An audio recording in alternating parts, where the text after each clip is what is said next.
আজকের এই গল্প কোনো কাল্পনিক ঘটনা নয়, বরং 1950 সালে উত্তর কোরিয়া এবং দক্ষিণ কোরিয়ার মধ্যে ঘটে যাওয়া যুদ্ধ পরিস্থিতির মাঝে আটকে পড়া এক শিশুর বাস্তব জীবন কাহিনী।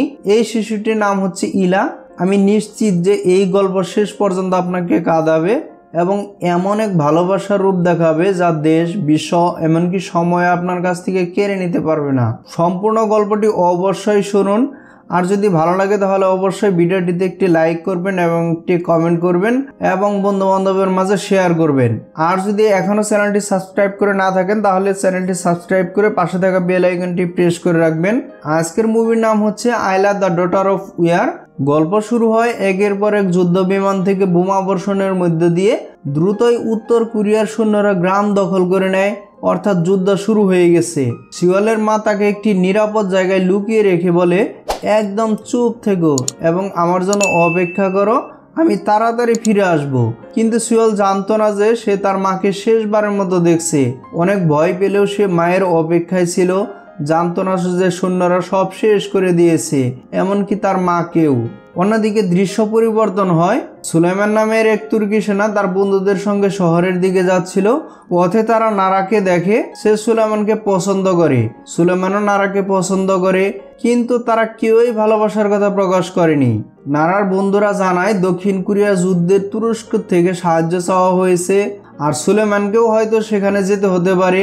এতে নারা চিন্তায় পড়ে যায়, কারণ সে চায় না সুলাইমান এত দূর যুদ্ধ করতে যাক। কিছুদিন পর সে আশঙ্কা সত্যি হয়। সেনা অফিসার সুলাইমানকে ডেকে দক্ষিণ কোরিয়ার অবস্থা জানিয়ে দেয় এবং জানায় যে তার ব্যাটালিয়নকে খুব শীঘ্রই সেখানে পাঠানো হবে। রাতে সুলাইমান নারার সঙ্গে দেখা করে। নারা কান্নায় ভেঙে পড়ে। সে চায় না সুলাইমান যুদ্ধে যাক, কিন্তু সুলাইমান বুঝিয়ে বলে যে কোরিয়ার তুরস্কের প্রয়োজন আর দেশের জন্য যাওয়া তাদের দায়িত্ব।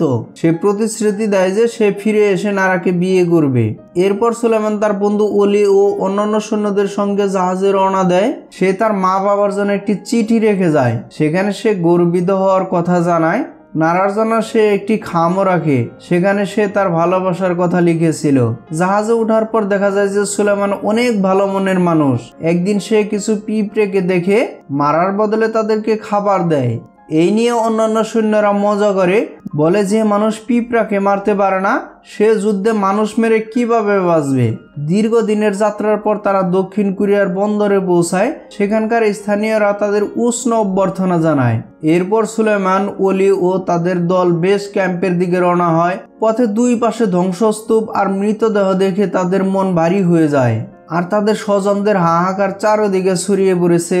সবাই আশা করছে যে যুদ্ধ যেন দ্রুত শেষ হয়ে যায় আর তারা যেন তাড়াতাড়ি বাড়ি ফিরতে পারে। ঠিক তখনই উত্তর কোরিয়ার বিমান বাহিনী আবারও তাদের উপর হামলা চালায়। এতে সুলাইমানের অনেক সঙ্গীও মারা যায়। এটা পরিষ্কার হয়ে যায় যে এই যুদ্ধ এত দ্রুত শেষ হবে না আর তারাও এত তাড়াতাড়ি বাড়ি ফিরতে পারবে না। একদিন সুলাইমান ও তার সঙ্গীরা রাতে অন্ধকারে শহরের দিকে এগিয়ে যাচ্ছিল। হঠাৎ আবারও হামলা হয়। তারা কোনো মতে প্রাণে বাঁচিয়ে জঙ্গলের দিকে পালায়। সেখানে তারা দেখলো যে চারপাশ শুধু লাশের স্তূপ। ঠিক তখনই দূর থেকে একটি শিশুর কান্নার আওয়াজ ভেসে এলো। তারা শব্দের উৎসের দিকে এগিয়ে যায়। সেখানে গিয়ে দেখে যে একটি ছোট মেয়ে তার মায়ের লাশের হাত ধরে বসে আছে। সে হাজারো লাশের ভিড়ের মধ্যে তার মাকে খুঁজে নিয়েছে। কে জানে কতদিন সে না খেয়ে না ঘুমিয়ে ভয়ে কাঁপতে কাঁপতে সেখানে বসে আছে। সে বুঝতেই পারছে না যে মা কেন উঠছে না। হয়তো সে ভাবছে মা ঘুমিয়ে পড়ছে, একটু পরে আবার উঠবে। সুলাইমান তার হাত বাড়ালো এবং সেই নিষ্পাপ শিশু কিছু না বুঝেই তার দিকে এগিয়ে এলো। তারপর তারা শিশুটিকে ক্যাম্পে নিয়ে যায়। সুলাইমানের এক বন্ধু জিজ্ঞেস করলো যে এই মেয়েটি কি উত্তর কোরিয়ার নাকি দক্ষিণ কোরিয়ার। উত্তরে সুলাইমান বলল যে সে যে দিকেরই হোক তার পরিচয় একটাই, সে একটা নিষ্পাপ শিশু আর তার নিরাপত্তা দেওয়া আমাদের ধর্ম। আর সুলাইমান সেই শিশুটিকে চাঁদের আলোয় পেয়েছিল বলে তার নাম রাখলো ইলা, অর্থাৎ পৃথিবীতে একটি চাঁদের টুকরা। সত্যি সে যেন চাঁদের টুকরা। এরপর সুলাইমান তার সিনিয়র অফিসারদের সঙ্গে যুদ্ধের পরিকল্পনা নিয়ে আলোচনা করে। এই যুদ্ধে আমেরিকা ও তুরস্ক দক্ষিণ কোরিয়ার পক্ষে আর চীন উত্তর কোরিয়ার পাশে। এরপর দেখা যায় যে সুলাইমান কাজের ফাঁকে ইলাকে কুলে নিয়ে খেলা করছে। ইলা সে বারবার আই লাভ ইউ সুলাইমান বলে। একদিন তারা এক অন্য ক্যাম্পে যাচ্ছিল। মাঝপথে তাদের গাড়ি খারাপ হয়ে যায়। গাড়ি থেকে নেমে হাঁটতে হাঁটতে শুরু করলে হঠাৎ চীনের সেনারা তাদের আক্রমণ করে। ইলাও তখন তাদের সঙ্গেই ছিল। সেই প্রথম সুলাইমান ইলাকে রক্ষা করতে সাহস করে শত্রুদের সাথে লড়াই করে। সে তার বুদ্ধি দিয়ে অস্ত্র ছাড়াই কিছু চীনা সৈন্যকে মেরে ফেলে। বিস্ফোরণের শব্দ শুনে ক্যাম্প থেকে অন্যান্য সৈন্যরাও সাহায্যের জন্য চলে আসে। এই হাঙ্গামায় এক চীনা সেনা সুলাইমানকে প্রায় মারতেই যাচ্ছিল, ঠিক তখন তার বন্ধু এসে তাকে বাঁচায়। সুলাইমান বেঁচে যায় কিন্তু গুরুতর আহত হয়। তাকে শহরের হাসপাতালে ভর্তি করা হয়। এই খবর পুরো পৃথিবীতে ছড়িয়ে পড়ে। চীন দক্ষিণ কোরিয়ায় তুরস্কের সৈন্যদের উপর হামলা চালিয়েছে। এই খবর তুরস্কের সুলাইমানের পরিবার পর্যন্ত পৌঁছায়। তারা চিন্তায় পড়ে যায়। তখন দেখে যে ইলা তার হাত ধরে বসে আছে। তার বন্ধুরা জানায় যে ইলা সারা রাত এক মুহূর্তের জন্যও ঘুমায়নি, সুলাইমানের পাশেই বসেছিল। এই কথা শুনে সুলাইমান আবেগে আপ্লুত হয়ে পড়ে। এই খবর দক্ষিণ কোরিয়ার সেনা কর্মকর্তাদের কাছেও পৌঁছে যায়। তারা সিদ্ধান্ত নেয় যে তুরস্ক তাদের এত সহায়তা করছে, তাই শিশুটির দায়িত্ব তারা নিজেরাই নেবে। সুলাইমানকে জানানো হয় যে কোরিয়ান সরকার ইলার দায়িত্ব নিতে চায় এবং তারা এসে ইলাকে নিয়ে যাবে, কিন্তু সুলাইমান তাতে রাজি হয় না। তাকে জানানো হয় যে শীঘ্রই তার বীরত্বের পুরস্কার দেওয়া হবে, কিন্তু তখন ইলা যেন তাদের সঙ্গে না থাকে। তাকে সঙ্গে নিয়ে যেতে মানা করা হয়। পুরস্কারের সেই দিন আসে। সুলাইমান পুরো শিউর সামনে পুরস্কৃত হয়। সে ইলাকে লুকিয়ে রেখেছিল, কিন্তু ইলা তাকে দেখেই দৌড়ে আসে এবং তার কোলে ওঠে। তাদের ভালোবাসা দেখে দক্ষিণ কোরিয়ার উচ্চপদস্থ অফিসাররা সিদ্ধান্ত নেন যে যতদিন ইলার আত্মীয় স্বজনের খোঁজ না পাওয়া যায় সে সুলাইমানের কাছেই থাকবে। এই খবর শুনে শুধু সুলাইমানই নয়, বরং তার পুরো ক্যাম্পে খুশির ঢেউ বয়ে যায়, কারণ ইলা এখন সবারই খুব প্রিয় হয়ে উঠেছে। এক তুর্কি সেনা আর কোরিয়ার এক শিশুর এই গল্প পুরো পৃথিবী ঘুরে এক সময় তুরস্কে পৌঁছে যায়। নারা এই খবর শুনে নিশ্চিত হয় যে সুলাইমান ঠিক আছে, তবে তার মনে এক ভয়ও রয়ে যায়। এই মেয়েটিকে সুলাইমান এত ভালোবাসে, তার জন্য জীবনও দিতে পারে। এভাবেই কয়েক মাস কেটে যায়। শীতকাল চলে আসে। পুরো ক্যাম্প জনে ইলার খেলার মাঠ হয়ে উঠেছে। সব সেনারা ইলার মুখ দেখলেই যুদ্ধের সব কথা ভুলে যায়, এমনকি নিজেদের পরিবারের কথাও ভুলে যায়। ইলা ধীরে ধীরে সুলাইমানকেই তার বাবা ভাবতে শুরু করে। সুলাইমানও সেটা বুঝতে পারে। একদিন কাছের শহরে একটি মেলা বসে। সুলাইমান তার বন্ধু আর ইলাকে নিয়ে সেই মেলায় যায়। তারা ভালো সময় কাটায়, অনেক ছবিও তুলে। ক্যাম্পে ফিরে ইলাকে নিশ্চিত ঘুমাতে দেখে সবাই ঘুমিয়ে পড়ে। কিছুদিন পর জানা যায় যে তাদের দেশে ফেরার সময় এসেছে, কিন্তু তারা ইলাকে ফেলে কিভাবে যাবে। একদিন সকালে সুলাইমানের এক বন্ধু জানায় যে পাশের গ্রামের কিছু লোক নিজেদের ইলার আত্মীয় বলে দাবি করেছে। সুলাইমান কাউকে কিছু না জানে রাতে নিজেই যাচাই বাছাই করতে যায়, কিন্তু আসলে এটা শত্রুদের ফাঁদ ছিল। তারা জানতো যে সুলাইমান অবশ্যই আসবে। তারা তাকে হত্যার চেষ্টা করে, কিন্তু সুলাইমানের বন্ধু আলী কোনোভাবে জানতে পেরে তাকে বাঁচিয়ে আনে। তারা দুজন কোনো মতে পালাতে সক্ষম হয়। এরপর একদিন আলীর প্রিয় অভিনেত্রী ম্যারিলিন মনরো কোরিয়ায় একটি কনসার্ট করতে আসে, কিন্তু আলী যেতে পারে না, ডিউটি পড়ে যায়। সে মন খারাপ করে। সুলাইমান বলে যে চিন্তা করো না, আমি যাব আর তোমার জন্য ম্যারিলিনের অটোগ্রাফ এনে দিব। সে কনসার্টে যায় আর ছোট ইলার নামে ম্যারিলিনের অটোগ্রাফ আনে। সেই অটোগ্রাফ আলীর হাতে তুলে দেয়। আলী খুবই খুশি হয়, কিন্তু কে জানতো যে এটাই হচ্ছে আলীর শেষ দিন। যুদ্ধের এক গুলি তার মাথা ফুঁড়ে দেয়। প্রিয় বন্ধুকে হারিয়ে সুলাইমান খুবই কষ্ট পায়। সে আলীর কবরের সামনে বসে কান্নায় ভেঙে পড়ে। ইলাও সুলাইমানের কাঁধে মাথা রেখে কাঁদে। কয়েকদিন পর যুদ্ধ শেষ হওয়ার ঘোষণা হয়। তুর্কি সৈন্যরা একে একে দেশে ফিরতে শুরু করে। সবাই ইলাকে জড়িয়ে ধরে কাঁদে আর বিদায় জানায়, কিন্তু সুলাইমান সিদ্ধান্ত নেয় যে সে এখনই দেশে ফিরবে না। সে কিছুদিন ইলার সাথে থাকবে। সুলাইমানের দেশে তার বাবা মা আর নারা খুবই দুঃখ পায়। একদিন সুলাইমান রেডিও শুনছিল, তাতে নারা তার অনুরোধের এক গানও পাঠায়।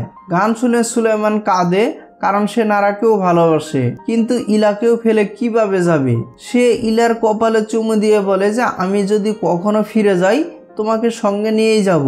সুলাইমান তার অফিসারদের জানায় যে সে ইলাকে তুরস্কে নিয়ে যেতে চায়। অফিসার কঠোরভাবে নিষেধ করে এবং বলে যে এটা যুদ্ধের মাঠ, শিশু খেলা নয়। তুমি সৈনিক, তোমাকে অবশ্যই নিয়ম মানতে হবে। কয়েকদিন পর এক কোরিয়ান শিক্ষিকা আসে। সেই ইলাকে একটি এতিমখানায় নিয়ে যেতে চায়, যেখানে যুদ্ধপীড়িত শিশুদেরকে রাখা হয়, লেখাপড়ার সুযোগও আছে। কিন্তু সুলাইমান বলে যে ইলা মানসিকভাবে এখনো প্রস্তুত নয়, তাকে সমাজের জন্য তৈরি করতে হবে এবং এর জন্য কিছুটা সময় লাগবে। এরপর সে নিজেই ইলাকে তাদের কাছে পৌঁছে দিবে। দিন কেটে যায়, একদিন অবশেষে সেই দিন আসে। সুলাইমান ইলাকে শিক্ষিকার কাছে নিয়ে যায়। সেই ইলাকে বোঝায় যে তুমি এখন বড় হয়েছো, এখন লেখাপড়া করতে হবে। ইলা কিছুই বুঝতে পারে না। সে খুশি মনে ক্লাসরুমে বসে পড়ে। বাইরে থেকে সুলাইমান এবং তার বন্ধু তাকিয়ে থাকে। খুব কষ্টে সে ইলাকে রেখে সেখান থেকে চলে যেতে শুরু করে। কিন্তু ইলা পরে বুঝতে পারে সুলাইমান তাকে রেখে চলে যাচ্ছে। সে দৌড়ে এসে কাঁদতে কাঁদতে বলে যে বাবা, এই পৃথিবীতে আপনি ছাড়া আমার আপন কেউই নেই,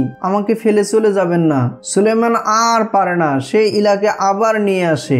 এবার এক পরিকল্পনা করে একটি কাঠের বাক্স তৈরি করে যাতে ইলাকে লুকিয়ে তুরস্কে নিয়ে যেতে পারে। যেদিন ফিরে যাওয়ার কথা, ইলা চুপচাপ বাক্সে ঢুকে যায়, কিন্তু এক সৈন্যের নজরে পড়ে যায়। বাক্স খুলতেই ইলা বেরিয়ে পড়ে। এই ঘটনার পর সুলাইমানকে অফিসারের কাছে তলব করা হয়। শাস্তি না দিলেও তৎক্ষণাৎ তুরস্কে ফিরে যাওয়ার কথা বলা হয়। তো সুলাইমান কান্না জড়িত গলায় বলে যে আমি আমার প্রাণের বন্ধু আলীকে হারিয়েছি, ইলাকে হারাতে পারবো না। অফিসার বলে যে পরিস্থিতি বুঝতে চেষ্টা করো, তুমি একজন সৈনিক, তোমাকে নিয়ম মানতেই হবে। এখন তুমি দেশে ফিরে যাও, পরে আবার ফিরে এসে আইন মেনে ইলাকে নিতে পারবে। সুলাইমানের আর কোনো উপায় থাকে না। এক তুর্কি সৈনিক আর কুরিয়ার এক শিশুর এই গল্প পুরো পৃথিবী ঘুরে আবার তুরস্কে পৌঁছায়। সুলাইমান তার বন্ধুদের কাছ থেকে জানতে পারে যে নারা বিয়ে করে ফেলেছে। সে যখন সামনাসামনি নারার সঙ্গে দেখা করতে যায়, নারা তাকে বলে যে তুমি তো এক শিশুর প্রেমে এমন মগ্ন ছিলে যে আর কখনোই ফিরে আসলে না। এত বছর কেটে গেছে, আমি আর কতদিন তোমার জন্য অপেক্ষা করব,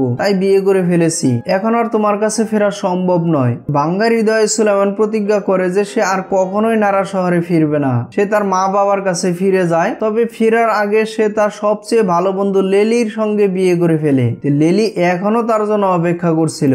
দিন যায়, মাস যায়, বছর যায়, তাদের বিয়ে হয়ে গেছে, সংসার হয়ে উঠেছে। কিন্তু সুলাইমানের মনে সব সময় ইলার চিন্তা। লেলি এটা বুঝতে পারে এবং ইলাকে খুঁজে বের করতে সাহায্য করার সিদ্ধান্ত নেয়। তারা নিয়মিত কোরিয়ান এম্বাসিতে যেতে থাকে।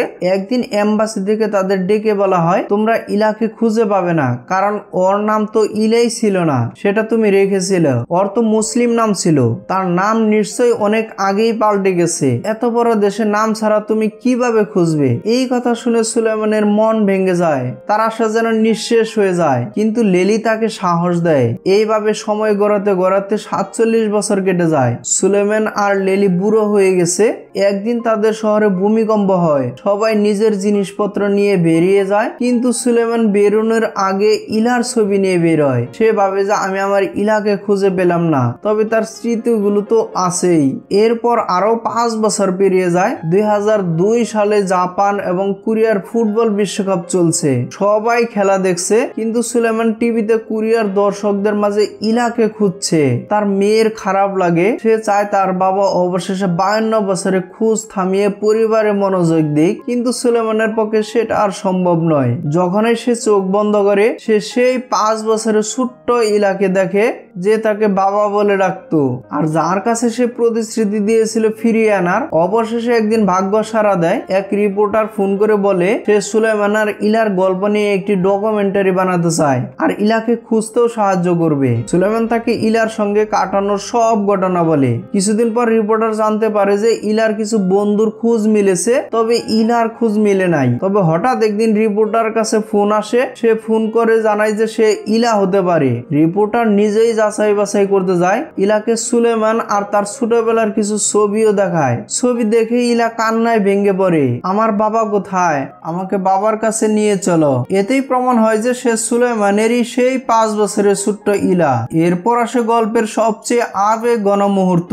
60 বছর পর 2010 সালে সুলাইমান আবার দক্ষিণ কোরিয়ায় যায়। তখনকার কোরিয়ার আর আজকের কোরিয়া এক নয়। সুলাইমান চিন্তা করে যে কিভাবে বড় হয়েছে ইলা, আমাকে কি চিনতে পারবে? সে এক পার্কে বসে অপেক্ষা করতে থাকে। হঠাৎ দূর থেকে ইলা আসে। দুজনেই দৌড়ে এসে একে অপরকে জড়িয়ে ধরে। উভয়ের চোখে পানি, ভালোবাসার বাঁধ ভেঙে পড়ে। অবশেষে 60 বছর পর সুলাইমান তার কন্যাকে খুঁজে পায়। সে যে প্রতিশ্রুতি দিয়েছিল আজ তা পূরণ হলো। এরপর আমাদের দেখানো হয় সেই আসল ভিডিও, যেখানে বাস্তব জীবনে সুলাইমান এবং ইলার পুনর্মিলন হয়। এই ঘটনা আমাদের হৃদয় ছুঁয়ে যায়। এতে শেখায় যে রক্তের সম্পর্কের ছাড়াও ভালোবাসার সম্পর্ক সম্পর্ক এবং মানবতার সম্পর্ক অনেক গভীর হতে পারে। কেউ অস্ত্র নিয়ে যুদ্ধ করে আর কেউ ভালোবাসা দিয়ে, আর এই ভালোবাসার যুদ্ধে কেউ হারে না, সবাই জিতে। এই ছিল আজকের গল্প। তো খুব শীঘ্রই আমি নতুন আরো একটি ভিডিও নিয়ে আসবো। সে পর্যন্ত সবাই ভালো থাকবেন। Bye bye, take care.